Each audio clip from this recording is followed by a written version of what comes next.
Hello, listening friends. नमस्कार श्रोता मित्रों, We are glad you tuned in. हमें खुशी है कि आप हमारे साथ हैं। We are about to go into the second part of a series of messages on the life of the Apostle Paul. हम प्रेरित पौलुस के जीवन पर आधारित संदेश श्रृंखला के दूसरे भाग पर बात करने जा रहे हैं। We are calling it Looking Up When Life Knocks You Down. हमने इसको शीर्षक दिया है ऊपर देखना जब जिंदगी आपको नीचे गिराए। And I want to begin by asking you this question. और मैं आपसे ये प्रश्न पूछते हुए प्रारंभ करना चाहता हूँ। Do you know the difference between pigeons and dove? क्या आप कबूतर और फाख्ता में अंतर जानते हैं? Pigeons are of the same family as doves and they look like doves. कबूतर भी उसी परिवार से हैं जिससे फाख्ता और दिखते भी फाख्ता जैसे ही हैं। But they are very different. परंतु ये बहुत अलग होते हैं। It is not an accident that the Holy Spirit was symbolized with a dove. पवित्र आत्मा को फाख्ता के रूप में दर्शाना कोई संयोग नहीं है। It is not an accident that when Jesus went into the river Jordan to be baptized, ये कोई संयोग नहीं है कि जब यीशु बपतिस्मा लेने के लिए यरदन नदी पर गया, that God the Holy Spirit appeared in a symbol of a dove to testify that Jesus is God's beloved Son. तो परमेश्वर पवित्र आत्मा इस बात को प्रमाणित करने के लिए कि यीशु परमेश्वर का प्रिय पुत्र है, एक फाख्ता के रूप में प्रकट हुआ। Pigeons are the look-alike of doves. कबूतर फाख्ता के समान दिखते हैं। Pigeons are the counterfeits of doves. कबूतर फाख्ता का नकली रूप है। The same thing happens in the Christian faith. मसीही विश्वास में भी ऐसा ही होता है। Pigeon religion is a counterfeit of the Holy Spirit. कबूतर धर्म पवित्र आत्मा की नकल है। Let me explain what I mean. मैं बताता हूँ मेरा क्या मतलब है। Those who proclaim a message that is inconsistent with the Word of God, वो जो ऐसा संदेश सुनाते हैं जो परमेश्वर के वचन के अनुसार नहीं है, you have to conclude that this is a pigeon religion. तो आप इसी निष्कर्ष पर पहुंचेंगे कि ये कबूतर धर्म है। Let me give you some more examples so you will understand what I'm trying to tell you. मैं आपको कुछ और उदाहरण देता हूं ताकि जो मैं आपको बताना चाह रहा हूं आप समझ सकें। Those who display bitterness and anger and resentment in their lives are practicing what? वो जो अपने जीवन से कड़वाहट, क्रोध और ईर्ष्या को दिखाते हैं, वो किस धर्म के मानने वाले हैं? Pigeon religion. कबूतर धर्म। Those who are involved in malice, fraud, lying, and unethical business practices are practicing what? वो जो दुर्भावना, धोखा, झूठ और अनैतिक कार्य में लगे हुए हैं, वो कौन से धर्म को मानते हैं? Pigeon religion. कबूतर धर्म। Those who cannot get involved in anything unless they control it and manipulate it are practicing what? वो जो तब तक किसी कार्य को हाथ में नहीं लेते जब तक कि इस पर उनका नियंत्रण ना हो और फिर चालाकी करते हैं, वो किस धर्म का पालन करते हैं? Pigeon religion. कबूतर धर्म। Christians who are covetous and greedy and discontented are practicing what? वो मसीही जो ईर्ष्यालु, लालची और असंतुष्ट हैं, वो किस धर्म के मानने वाले हैं? Pigeon religion. कबूतर धर्म। Christians who are into all sorts of immorality are practicing what? वो मसीही जो हर प्रकार की अनैतिकता में लिप्त हैं, उनका कौन सा धर्म है? Pigeon religion. कबूतर धर्म। It is not surprising that the Apostle Paul stressed the fact that true believers are not to grieve the Holy Spirit. ये आश्चर्य की बात नहीं है कि प्रेरित पौलुस ने इस तथ्य पर जोर दिया कि सच्चे विश्वासी पवित्र आत्मा को शोकित न करें।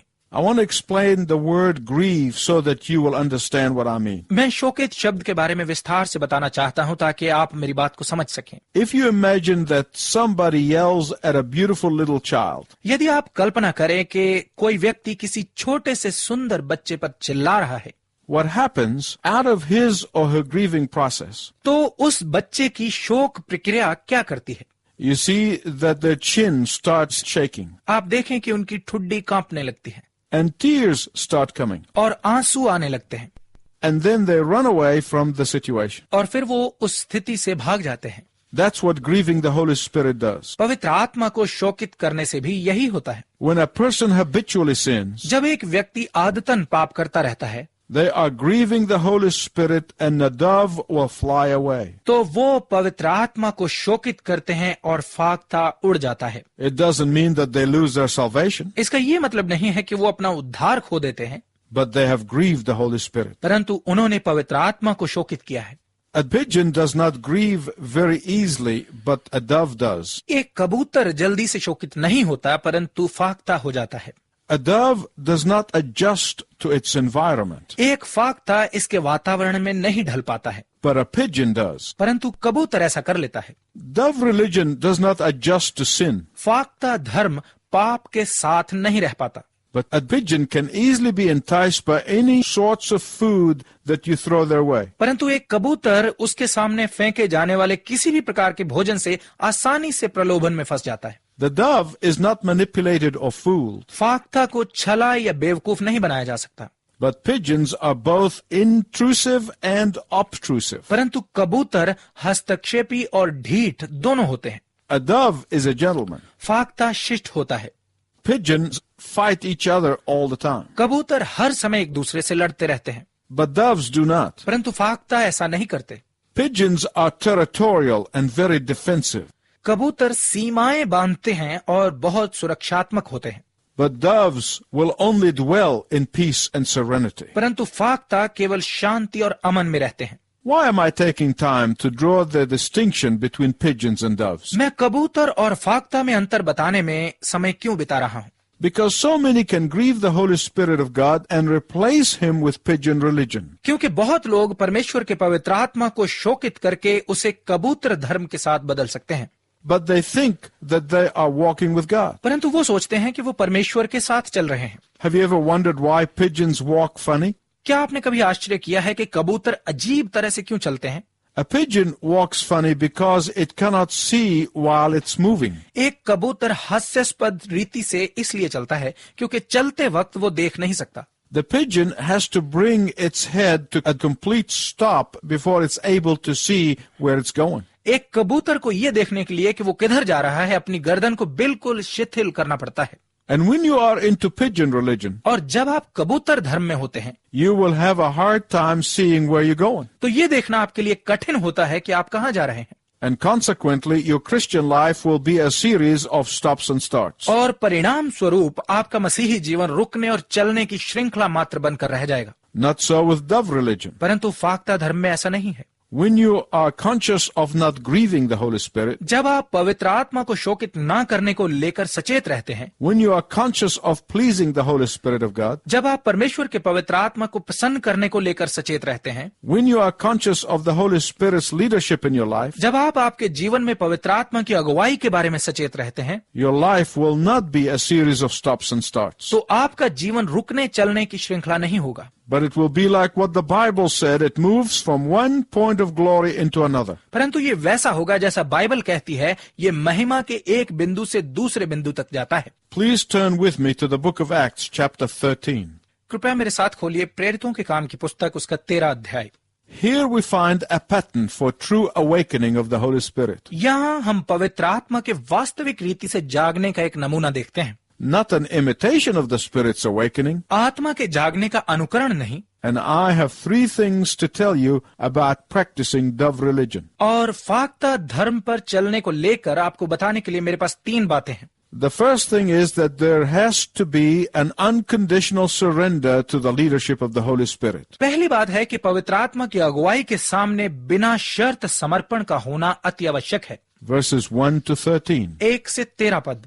Secondly, there has to be unwillingness to sugarcoat biblical truth. दूसरा, बाइबल के सत्य पर मीठी परत चढ़ाने से इनकार का होना आवश्यक है। Verses 14 to 42. 14 से 12 पद। And thirdly, there has to be an uncompromising steadfastness in the face of opposition. और अंत में विरोध के सामने भी अडिग दृढ़ता का होना आवश्यक है। Verses 50 to 52. 50 से 52 पद। First, unconditional surrender to the leadership of the Holy Spirit. पहला, पवित्र आत्मा की अगुवाई के समक्ष बिना शर्त समर्पण। The church in Antioch was a church that was totally submissive to the authority of the Holy Spirit. Antakya की कलीसिया एक ऐसी कलीसिया थी जो पवित्र आत्मा के अधिकार के पूर्ण रूप से अधीन थी। They were not enslaved to worldly business practices. वो संसारिक व्यवसायी दस्तूरों के गुलाम नहीं थे। They were not into manipulating people's emotions. वो लोगों की भावनाओं से छल करने वाले लोगों में से नहीं थे। In fact, verse 2 of chapter 13 says बल्कि 13 अध्याय का 2 पद कहता है that while they were ministering to the Lord and fasting, कि जब वो प्रभु की सेवा और उपवास कर रहे थे, They were not even ministering to themselves. तो यहाँ तक कि वो खुद की सेवा नहीं कर रहे थे, They were not ministering to one another. वो एक दूसरे की सेवा नहीं कर रहे थे, They were ministering to the Lord in adoration. वो श्रद्धा के साथ प्रभु की सेवा कर रहे थे। While they were ministering to the Lord and fasting, the Holy Spirit spoke and said, जब वो प्रभु की सेवा और उपवास कर रहे थे, पवित्र आत्मा ने उनसे बात की और कहा, Set apart for me Barnabas and Saul for the work. बरनबास और शाऊल को मेरे कार्य के लिए अलग करो। Look at verse 3 of Acts 13. प्रेरितों के काम 13 अध्याय के 3 पद को देखिए। After they heard the Holy Spirit clearly spoke, they fasted some more. जब उन्होंने पवित्र आत्मा की स्पष्ट आवाज को सुना तो वो और अधिक उपवास करने लगे, They prayed some more. वो और अधिक प्रार्थना करने में लगे रहे, And then they commissioned Paul and Barnabas to go. और फिर उन्होंने पौलुस और बरनबास को जाने के लिए नियुक्त किया। Please listen carefully to me, my listening friends. मेरे श्रोता मित्र, कृपया बहुत ध्यानपूर्वक मेरी बात सुने। The reason they were able to hear the Holy Spirit's voice वो पवित्र आत्मा की आवाज को सुन पाए, इसका कारण ये था is because they were surrendered to the Holy Spirit. क्योंकि वो पवित्र आत्मा के सामने समर्पण में थे, And because they were surrendered to the Holy Spirit, और क्योंकि वो पवित्र आत्मा के समक्ष समर्पण में थे, they were able to obey the Holy Spirit. वो पवित्र आत्मा का आज्ञा पालन कर पा रहे थे, And therefore the Holy Spirit then sent him out to serve him. और इसलिए फिर पवित्र आत्मा ने उन्हें भेजा कि वे उसकी सेवा करें। And they ministered in the power of the Holy Spirit, not their clever ingenuity. और वो पवित्र आत्मा की शक्ति से सेवा करते थे, ना कि अपनी चतुराई से। How do we know that? हम ये कैसे जानते हैं? When they got into Cyprus, they went there not because they thought it was a good idea, जब वो साइप्रस पहुंचे तो वहां गए इसलिए नहीं कि ये अच्छा विचार था, no, they went there on the authority of the Holy Spirit. नहीं, वो वहां पवित्र आत्मा के अधिकार के साथ गए, Because the Holy Spirit already wanted to be manifested among the people of Cyprus. क्योंकि पवित्र आत्मा पहले ही साइप्रस के लोगों के बीच में प्रकट होना चाहता था। And we are told that when they got into Paphos, और हमें बताया जाता है कि जब वो पाफुस पहुंचे there was a sorcerer by the name of Bar Jesus. तो वहां बरयीशु नामक एक जादूगर था। This man was mesmerizing people with his magic. ये व्यक्ति अपने जादू से लोगों को अचंभित करता था। Paul, who was surrendered to the authority of the Holy Spirit, पौलुस जो कि पवित्र आत्मा के अधिकार के समर्पण में था, was able to blind that man for a time. उसने उस जादूगर को कुछ समय के लिए अंधा कर दिया। Listen to me, my listening friend. मेरे श्रोता मित्र, मेरी बात सुनिए। When you have unconditionally surrendered to the leadership of the Holy Spirit, जब आप बिना शर्त पवित्र आत्मा की अगुवाई के समक्ष समर्पण कर देते हैं, you will be able to discern. तो आप पहचान सकते हैं, You will discern deception from truth. आप सत्य में से छल को पहचान सकते हैं। This magician's name was the son of Jesus or Bar Jesus, but in reality, Paul said, he was the son of the devil. इस जादूगर का नाम था यीशु का पुत्र या बर यीशु, परंतु पौलुस ने कहा वास्तव में वो शैतान का पुत्र था। Even the Roman governor of the area turned to the Lord यहाँ तक कि उस क्षेत्र का रोमी गवर्नर प्रभु के पास आ गया, because he saw these men exercise the power of the Holy Spirit in front of him. क्योंकि उसने इन मनुष्यों को अपने सामने पवित्र आत्मा की शक्ति का इस्तेमाल करते हुए देखा था। So the first condition for genuine Holy Spirit awakening is an unconditional surrender to the Holy Spirit of God. तो पवित्र आत्मा के वास्तव में जागने की पहली शर्त है परमेश्वर के पवित्र आत्मा के समक्ष बिना शर्त समर्पण। Secondly, there has to be an unwillingness to sugarcoat biblical truth. दूसरा, बाइबल के सत्य पर मीठी परत चढ़ाने से इनकार करना आवश्यक है। Many people today want to downplay biblical truth. आज बहुत लोग बाइबल के सत्य को महत्वहीन बनाकर पेश करना चाहते हैं। Some of them are embarrassed about the biblical truth. उनमें से कई बाइबल के सत्य के कारण लज्जित महसूस करते हैं। There are some who are embarrassed about the truth of hell as a place that is prepared for those who have rejected the Lord Jesus Christ. कई ऐसे हैं जो नर्क के सत्य से लज्जित महसूस करते हैं ये कहने से कि ये वो स्थान है जो उनके लिए तैयार किया गया है जिन्होंने प्रभु यीशु मसीह का इनकार किया है। But only willingness not to sugarcoat biblical truth will bring about the Holy Spirit's awakening. परंतु बाइबल के सत्य पर मीठी परत चढ़ाने के लिए तैयार न होने से ही पवित्र आत्मा का जागना होगा। If you read this passage from Acts very carefully, यदि आप प्रेरितों के काम की पुस्तक में से इस भाग को ध्यानपूर्वक पढ़ें, you will see that Paul knew that the task ahead would be difficult. तो आप देखेंगे कि पौलुस जानता था कि आगे का कार्य बहुत कठिन होने वाला है। Paul knew that when he shows them from the Word of God that the Old Testament prophecies are fulfilled in Jesus, पौलुस जानता था कि जब वो उन्हें परमेश्वर के वचन में से दिखाएगा कि पुराने नियम की भविष्यवाणियां यीशु में पूरी हुई, they are not going to like it. तो उन्हें ये अच्छा नहीं लगेगा। He knew that the ones who have rejected the resurrected Messiah are not going to easily accept what Paul said. उसे पता था कि वो जिन्होंने जी उठे मसीह का इनकार किया है वो आसानी से पौलुस की बात को स्वीकार नहीं करेंगे। But nonetheless, he refused to sugarcoat biblical truth. परंतु इसके बावजूद भी उसने बाइबल के सत्य को मीठा बनाकर पेश करने से इनकार किया। Paul knew that these leaders had waited for so long for the Messiah to come. पौलुस को पता था कि ये अगुवे मसीह के आगमन की लंबे समय से प्रतीक्षा कर रहे थे। He knew that they were anticipating the Messiah would be from the line of David. वो जानता था कि वो ये आशा कर रहे थे कि मसीह दाऊद के वंश में से आएगा। But that's all they knew. परंतु वो बस इतना ही जानते थे। Because their idea was that this Messiah was going to have earthly power just like King David. क्योंकि उनका मानना था कि इस मसीह के पास राजा दाऊद के समान ही सांसारिक शक्ति होगी। Their preconceived idea of the Messiah was that he is going to be a military hero and a conqueror. मसीह को लेकर उनका पहले से ये विचार था कि वो एक सेना नायक और विजेता होगा। And they allowed their preconceived ideas of the Messiah to cause them to reject the real one when he came. और उन्होंने मसीह के बारे में अपनी इन्हीं पूर्व धारणाओं को असल मसीह जब वो आया तो उसके इनकार का कारण बनने दिया। But that did not deter Paul from proclaiming Jesus as the fulfillment of the Old Covenant. परंतु पौलुस इससे विचलित होकर ये प्रचार करने से नहीं रुका कि यीशु ही पुराने नियम की वाचा की पूर्णता है। First, unconditional surrender to the leadership of the Holy Spirit. पहले पवित्र आत्मा की अगुवाई के समक्ष बिना शर्त समर्पण। Secondly, unwillingness to sugarcoat biblical truth. दूसरा, बाइबल के सत्य पर मीठी परत न चढ़ाना।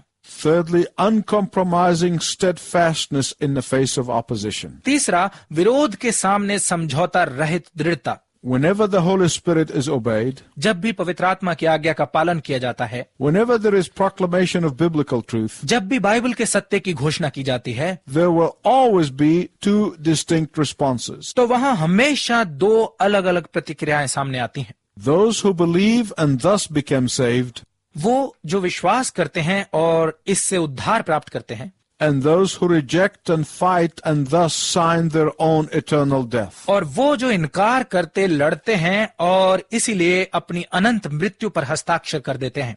And you see this very clearly in Acts chapter 13. और प्रेरितों के काम की पुस्तक 13 अध्याय में आप इस बात को बहुत स्पष्ट देखते हैं। You see that some people were delighted to hear God's message, आप देखें कि कुछ लोग परमेश्वर के संदेश को सुनकर बहुत आनंदित हुए, but some religious leaders threw Paul and Barnabas out of town. परंतु कुछ धार्मिक अगुओं ने बरनबास और पौलुस को शहर से बाहर फेंक दिया। What did Paul do? पौलुस ने क्या किया? He shook the dust off his feet, just like Jesus told the disciples to do. उसने अपने पैरों पर से धूल झाड़ी, बिल्कुल वैसे ही जैसा यीशु ने अपने शिष्यों से करने को कहा था। When Paul and Barnabas shook the dust off their feet, जब पौलुस और बरनबास ने अपने पैरों से धूल झाड़ी, they were saying to these religious leaders who would not believe, तो वो उन धार्मिक अगुओं से जिन्होंने विश्वास नहीं किया था कह रहे थे, we consider you to be worse than pagans. हम तुम्हें अन्य जातियों से भी बदतर पाते हैं।